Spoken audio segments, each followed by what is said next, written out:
اعوذ باللہ من الشیطان الرجیم بسم اللہ الرحمن الرحیم اللہم صلی علی سیدنا و مولانا محمد وعلی آل محمد کما صلیت علی ابراہیم وعلی آل ابراہیم انک حمید مجید اللہم بارک علی محمد وعلی آل محمد کما بارکت علی ابراہیم وعلی آل ابراہیم انک حمید مجید۔ قومی اسمبلی میں 1974 میں جب جماعت احمدیہ کا وفد وہاں پہ پیش ہوا، ان کے سوالوں کے جواب دینے کے لیے، تو پہلے خاکسار نے آپ کو قرآن مجید کی روح سے خاتم النبیین کی تفسیر کے بارے میں بتایا، جس پر جماعت احمدیہ یقین اور ایمان رکھتی ہے۔ آج ہم غور کریں گے کہ رسول کریم صلی اللہ علیہ وسلم کے نزدیک اور حدیث شریف کی روح سے کوئی حوالہ ملتا ہے خاتم النبیین کی تشریح جو جماعت احمدیہ کرتی ہے، کیونکہ غیر الجماعت تو اس کے پکے یہ معنی کرتے ہیں کہ آپ کے بعد کسی قسم کا کوئی نبی نہیں آ سکتا۔ بند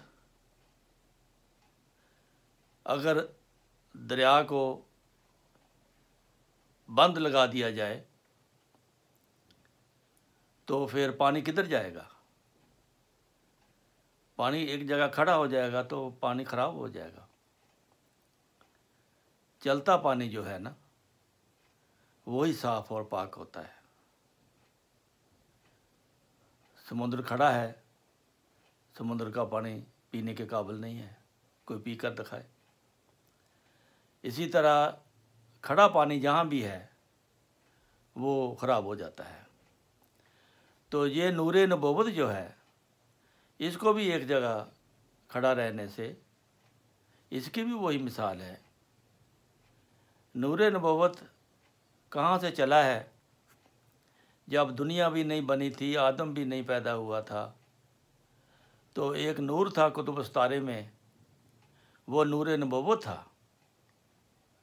اور وہاں سے چلا اور دنیا کی زندگی کو طے کرتا ہوا روز قیامت تک اس نور نے جانا ہے اور روانی کرنی ہے۔ اگر راستے میں اس کو روک دیا جائے تو پھر نور نبوت جو ہے اس وقت تک تو لوگ فائدہ اٹھائیں گے، جو بعد میں آنے والے ہیں پھر وہ کیسے اس نور سے فائدہ اٹھا سکتے ہیں جب نور آگے چلا ہی نہیں؟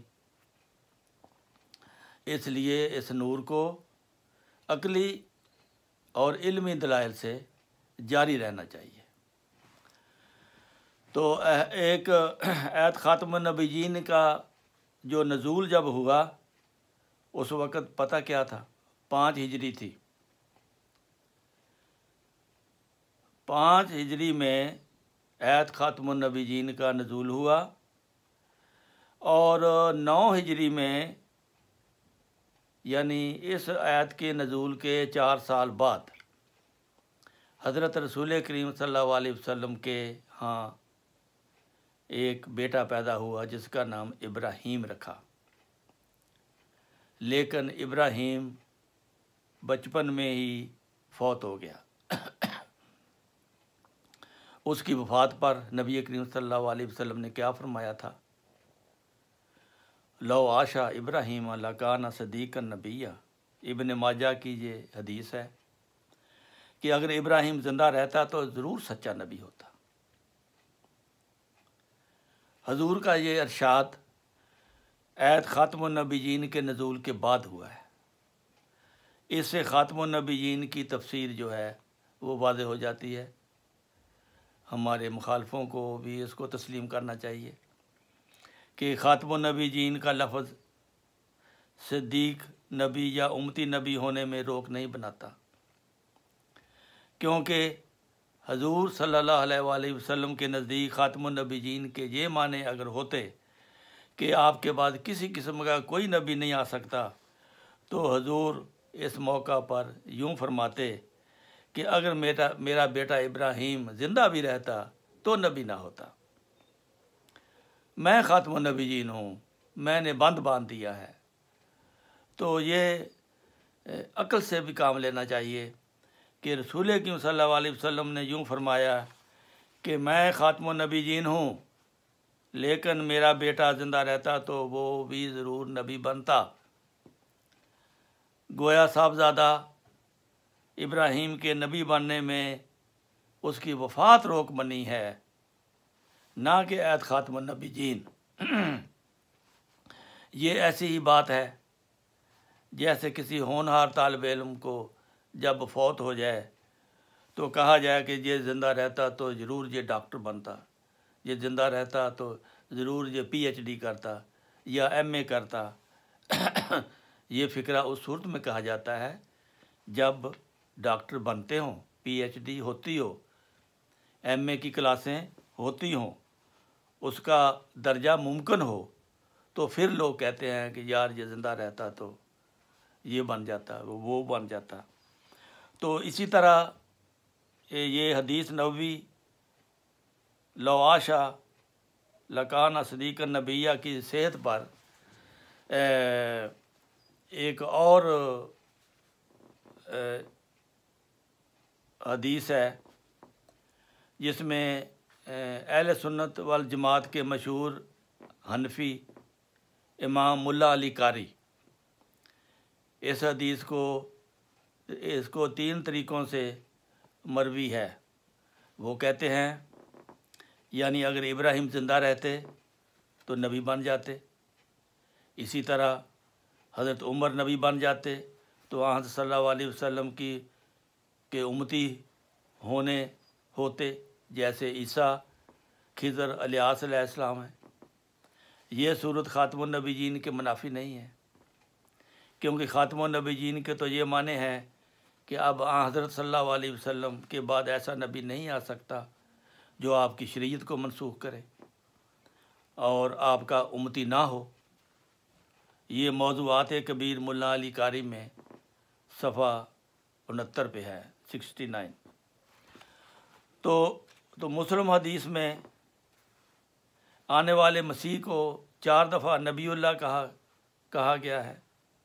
صحیح مسلم جلد 2 باب ذکر الدجال میں ہے۔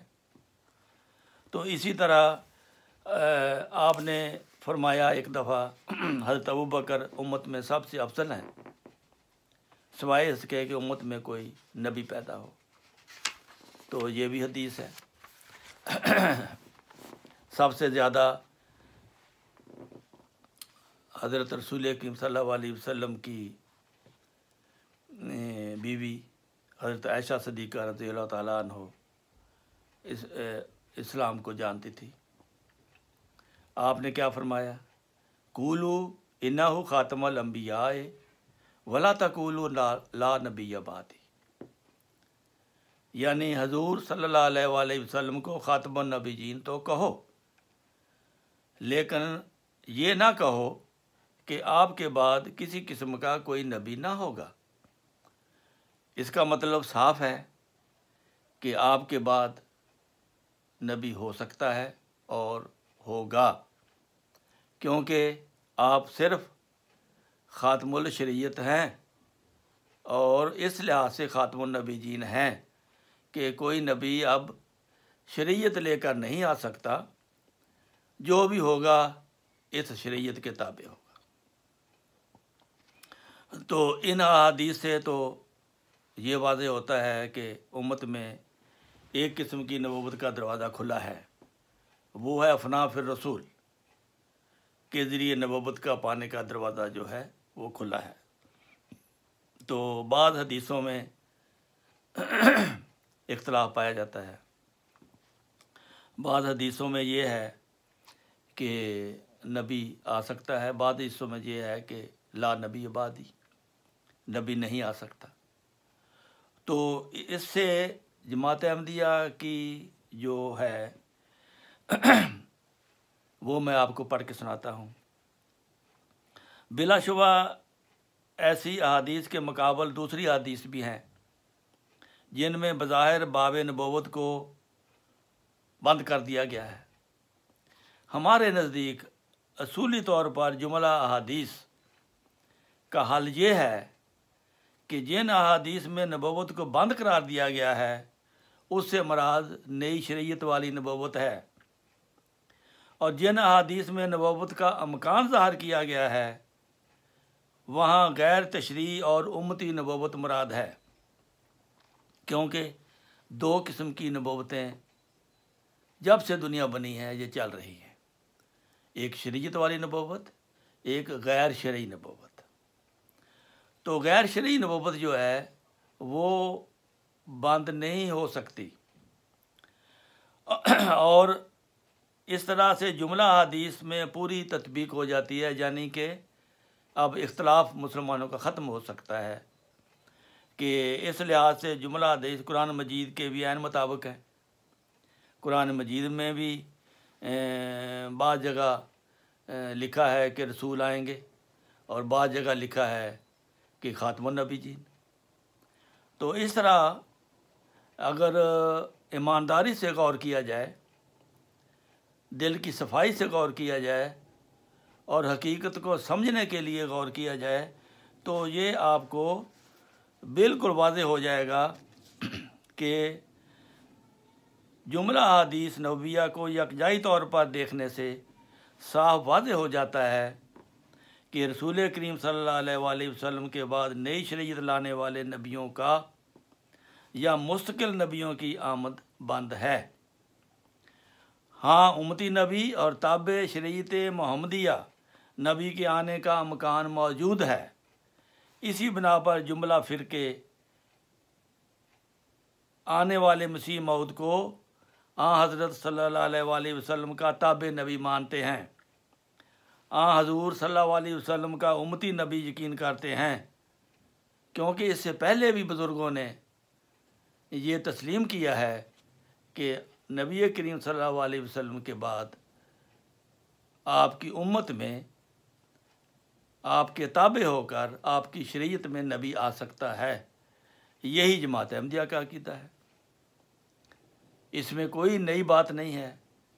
پہلے حوالے بھی ملتے ہیں بزرگان سلف کے، اور بہت سے حوالے ملتے ہیں، ایک نہیں بہت سے حوالے ملتے ہیں جنہوں نے پہلے بزرگوں نے یہ ثابت کیا ہے اور یہ ایمان رکھا ہے کہ نبی آ سکتا ہے، لیکن وہ نبی جس کی اپنی شریعت نہ ہو، اس شریعت کے تابع نبی آ سکتا ہے۔